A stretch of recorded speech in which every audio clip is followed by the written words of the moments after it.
দাদা জগবন্ধু চক্রবর্তীর নিথর দেহ লইয়া শ্মশানে চলিয়াছেন শ্রী শ্রী রাম ঠাকুর। আকাশ জুড়িয়া শুধুই কালো মেঘ, এই বুঝি বৃষ্টি নামে। শ্মশানে পৌঁছাইয়া চিতা সাজানো হইল। ঠাকুর তাহার দাদার নিথর দেহ চিতার উপর রাখিলে তারপর চিতায় আগুন দেওয়া হইল। ঠিক তখনই আকাশ জুড়িয়া মেঘের গর্জনে শ্মশান যেন থর থর করিয়া কাঁপিতে লাগিল। শুরু হইল প্রচণ্ড বৃষ্টিপাত। সবার মনে তখন একটাই চিন্তা, এই বুঝি চিতা নিভিয়া যায়।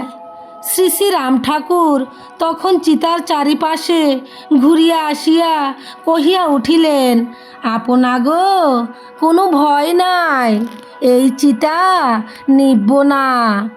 এক ফোঁটা জলও আমার দাদার চিতার ধারে কাছে আইব না।